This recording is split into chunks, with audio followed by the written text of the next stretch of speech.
Welcome again, and we will continue our discussion on gradient based methods for optimization problem having multiple variables. Okay, so today we are going to discuss conjugate gradient method.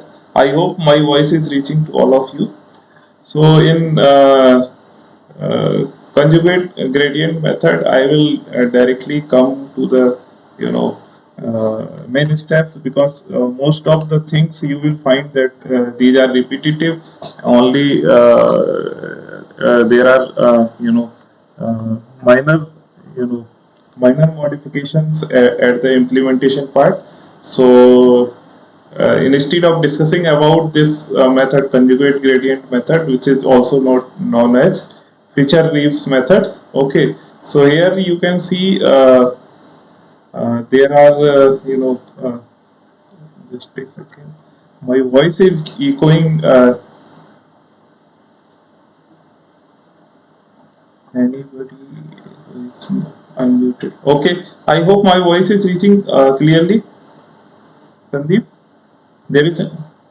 Yeah. Okay, fine. So.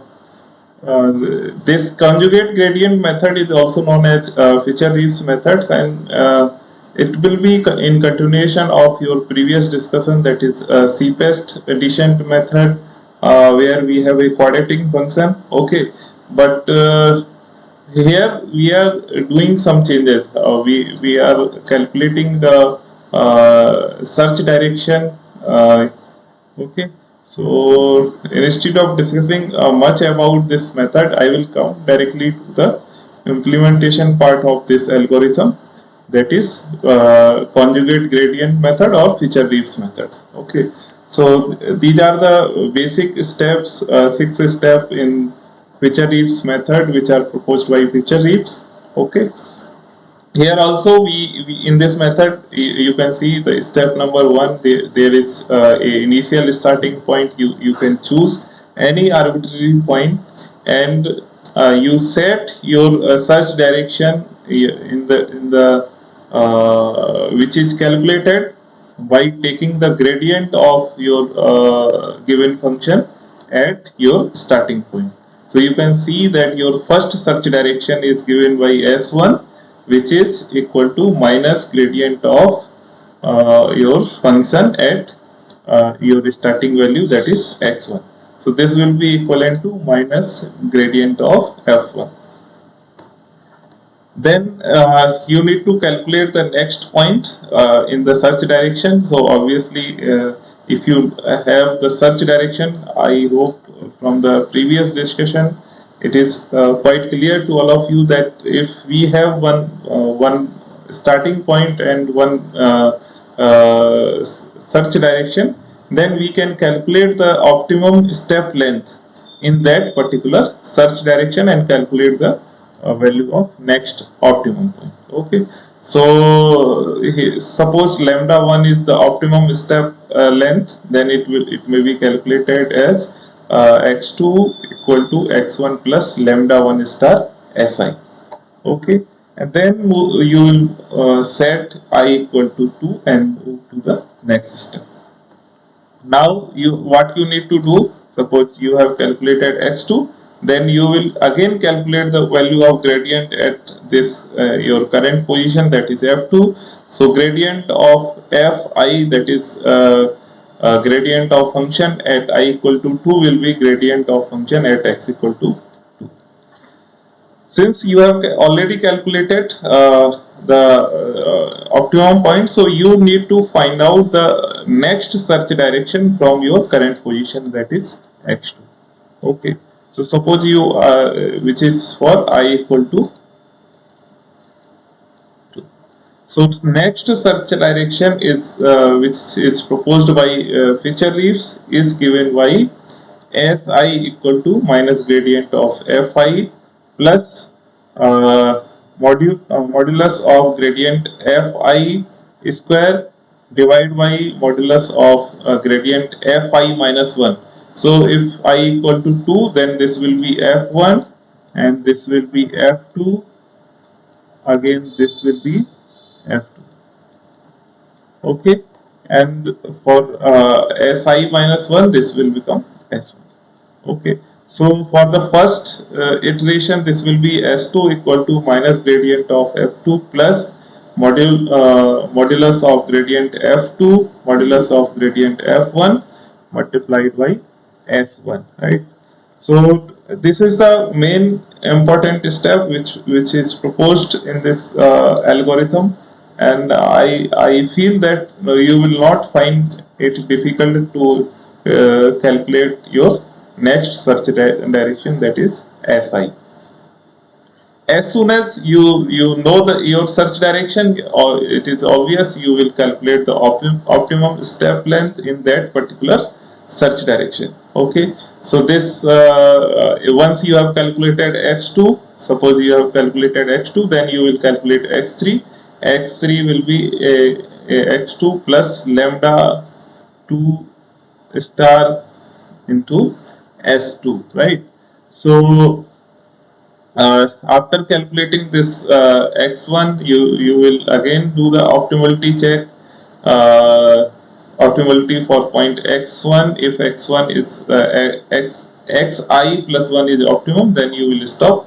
Otherwise you will set the value of I equal to I plus 1, that is instead of I equal to 2, this time I equal to will be 3, and you will again repeat your step number 4.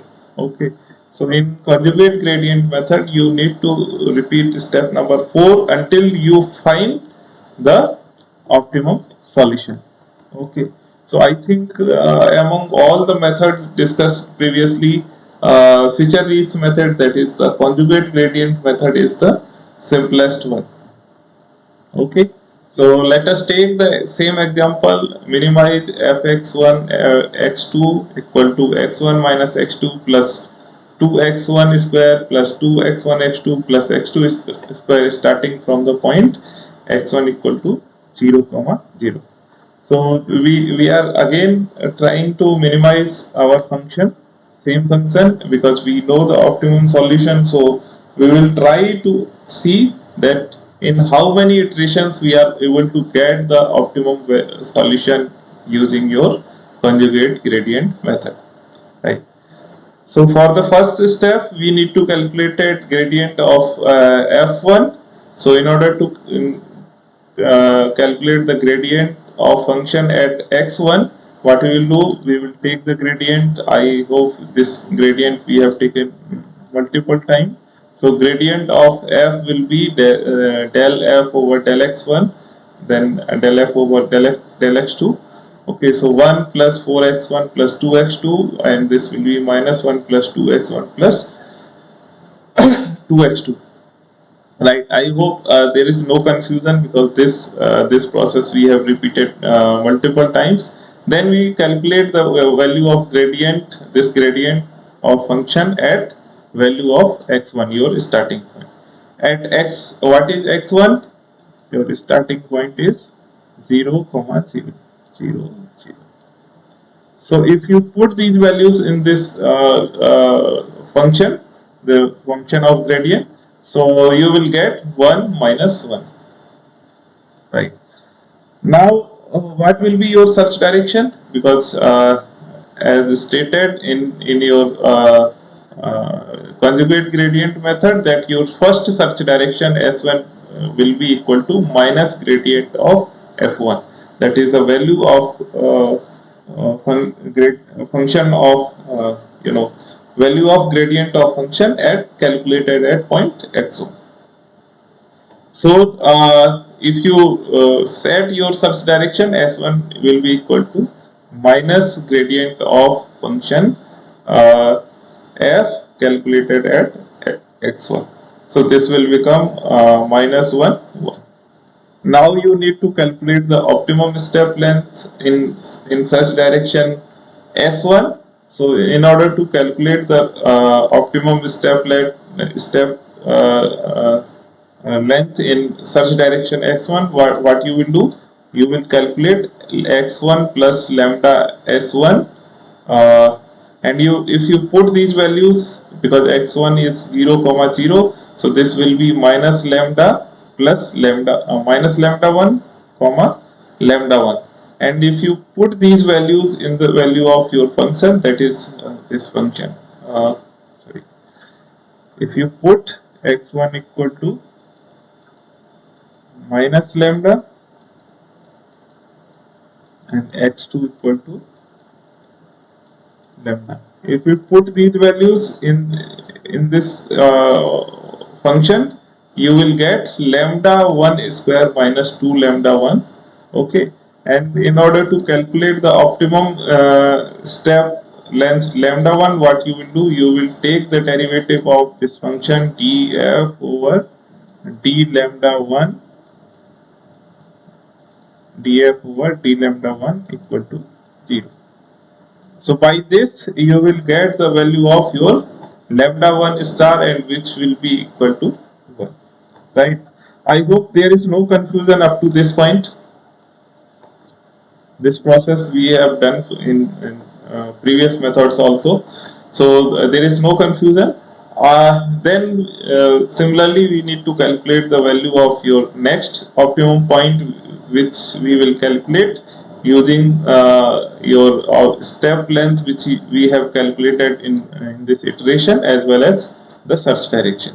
So this will be x1 plus lambda 1 star into s1. So put the values of x1 lambda 1 s1, you will get value of x2, which will be minus 1 1, right? So once you have calculated the value of your x2, what you will do, you will again go to the next step, that is step number 4, and you will calculate the value of, now you have set I equal to 2, so you have calculated the value of x2 and your I is equal to 2. So now you need to calculate the gradient of function at x equal to 2. So this will be x2 gradient of function calculated at x2. So here we, in iteration number 2, what we are doing, we are calculating the gradient of function at x equal to 2. This is your step number 4. So again, gradient of function calculated at x2, this will come minus 1 minus 1. Okay, so the search direction, which may be given using your Fisher-Reeves method, which is mentioned in your step number 4, this will be s2 minus gradient of f2 plus modulus of gradient of f2 square plus divide by modulus of gradient f1 square multiplied by s1, that is your previous search direction. So f1, we know f1 is what is the value of f1? F1 is 1 minus 1. If you take the modulus of this, this will be 1 square plus minus 1 square. So if you take the modulus, this will be root 2, right? The modulus of this function fx, that is modulus of f1, this will be equal to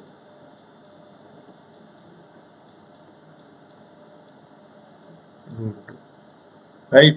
So if you take the square, so this will become root square of root 2, so this will become 2. Similarly for f2, f2 is minus 1 minus 1, so again this will be value of modulus of gradient at x2, this will be minus 1 square. Okay, if you again take, this will again come square root of 2. So if you take square of this, so this will be 2. So this is how your gradient modulus of gradient at f1 and f2 are calculated, and these are root 2. So because we need square value, so this is 2, right? So put these values in this particular step, that is calculating the next search direction, you will get the value of s2. S2 will be minus 1 gradient of function at calculated at x2, this is minus 1, the values are put, then put these values, modulus of f2 and modulus of f1. So this will be 2 divided by 2, and previous search direction, what was the previous search direction? It was minus 1, 1. Okay, solve it, you will get 0, 2, right? So I hope there is you are able to follow up to this point, that how we are calculating your search direction as to using your Richard-Reeves method, right? Any confusion up to this point? Any doubt? So we are simply implementing your step number 4. Okay, so I hope this is quite simple. Okay, so once we have calculated this search direction, what we will do, we know that once we have identified the search direction, we need to calculate the optimum step length in that particular search direction. So say there is a step length lambda 2, so put the value of lambda 2, this will be x2 plus lambda 2 s2. So after putting the values of your x2 and lambda 2 and s2, you will get the values minus 1 values. This will be function of minus 1, 1 plus 2 lambda 2, right? So solve it, put the values in your given function and solve this. So you will get 4 lambda 2 square minus 2 lambda 2 minus 1. For calculating the optimum step length, that is lambda 2, what you will do? You will take the derivative of this particular function with respect to lambda 2.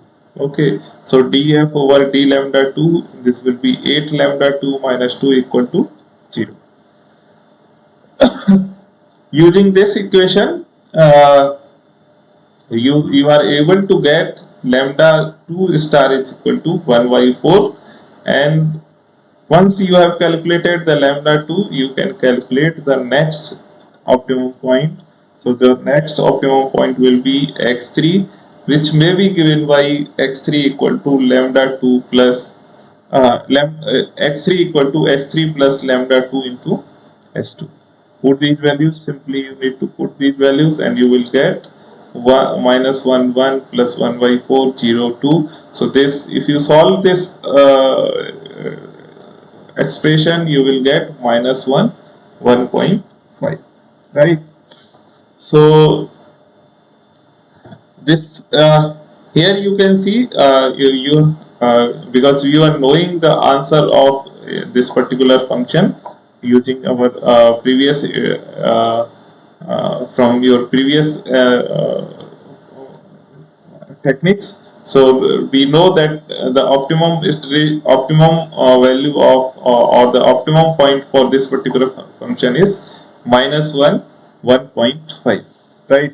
So here we can see that we are able to reach the optimum point in only in 2 iteration. So we can say that this method is not only simple but also faster as compared to your previous method, that is which we discussed, Marquardt method. Okay, where we were getting solution in many iterations. There maybe you will require hundreds of iteration in order to reach your final solution.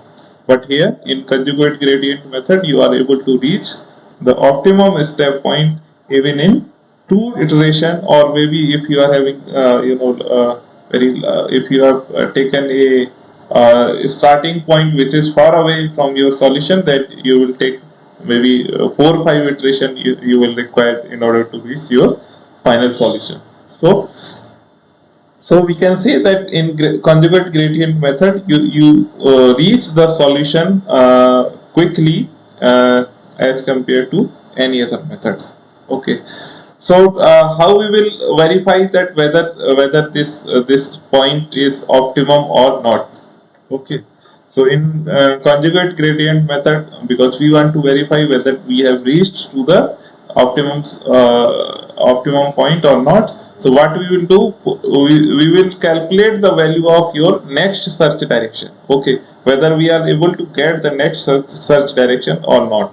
Okay, so in order to calculate the next search direction, what we will do, we will calculate the value of gradient at your gradient of function at current optimum point. So current optimum point is x3. Calculate the value of gradient at x3. So this is coming 0, 0. Calculate the value of modulus. So modulus of function at gradient f2 square. So this is again 2 gradient of f3 square equal to 0. Right. Apply step 4 of your Fisher-Tropsch method or conjugate gradient method. You will get S3 equal to minus gradient of F3 plus modulus of gradient of function F3 square divided by gradient of modulus of gradient of F2 square multiplied by S1. So since gradient of F3 is 0, so this will be your minus 1 minus 0 minus this gradient of f3 value has been put, then this will be 0 2. Again this such direction s2 is 0 comma 0. So right, just a second.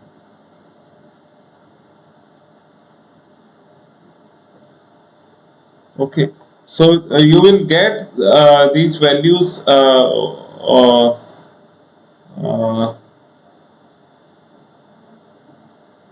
you will get the value of your search direction S3. So S3 is now your there is a typo error. This S2 was 0 comma 2, right? It is by yes, S2 was 0 comma 2. Okay, so please correct it. This is a typo error. So this is 0 by 2 multiplied by 0 comma 2, right? So because this will be, this whole expression 0 by 2 will become 0. Okay, so that is why this will be 0 0 0. Again this multiplication constant is 0, so this expression will also become 0. So your S3 will become S3 will be 0 0, right? So here you can see that you are not able to get the search direction because there is no value, right? There is no positive value, positive or negative value. So because they are in the search direction, we have got 0 in x for x1 and 0 for x2. So it means they at your current position, position, you are not getting any search direction for optimality. Okay, right. So it means that you have, since you have no such direction, then it may be said that your current point is your optimum point. That is x3 is your optimum. Okay, so this way we can implement your conjugate gradient method very quickly. If there are any query, we can take. From my side it is completed. I will share these 2 slides I have not explained, that is initial discussion. Those who want to see how this conjugate gradient method has been framed, they can read these slides. Otherwise those who are not interested, they can directly go to the implementation part, how to implement this method for the given prompt, right? So any query student want to ask?